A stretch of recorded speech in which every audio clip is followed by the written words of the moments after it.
समुद्राच्या काठाला बसून सुरमई थाळी खाण्याची मजाच वेगळी. हो खोटं बोलताय होय. ए हळू बोल की कोणतं ऐकल. आणि कोकणचे हॉटेल माझ्यावर रुसतील. मी आलोय पुण्यात आणि मला मासा खायची झाली तलब, मग काय करू? हा म्हणजे असं घडू शकते ना. आता मी होतो पुण्यात, मग मी डायरेक्ट आलो कर्वे नगर मधल्या fish and grill seafood हॉटेलला, ते पण माशाच्या मुडक्यावर पाय देऊन. मग हॉलिवूड मधल्या जादुई दरवाजासारखा दरवाजा उघडून डायरेक्ट आत. मग म्हणलं आमची तशरीफ इथं ठेवायची का ह्या बाजूला ठेवायची? अहो असंच असते, ऑप्शन ढीग असले की माणूस कन्फ्यूज. असा मासा फ्राय होत असतोय का नाही, त्यावेळी त्या वासानं ट्रका एवढ्या पोटातलं ट्रॉलीवर पोट भरलेला असते बघा. पण स्टार्टर शिवाय गाडी स्टार्ट होते होय. म्हणजे कम्प्लीट कसं आहू आहू आहू आहू आहू आहू. प्रॉन्स आता बुडवून बुडवून खाऊ, सॉस मध्ये बुडवून बुडवून खाऊ. थांबा राव, ते गाणं म्हणायला ना आता त्याचं नाव विसरलो, पण हे भारी होतं बरं का. चला आता संपूर्णपणे दक्ष, थाळी खाण्यावर लक्ष.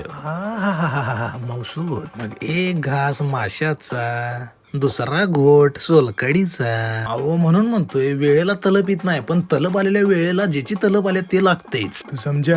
अरे बाबा काहीच नाही समजा. बरं ते समजू दे नाही समजू दे, फिश अँड ग्रिल कर्वेनगरला भेट दे आणि जाता जाता सोलकडी प्याला विसरू नको. लय भारी आहे.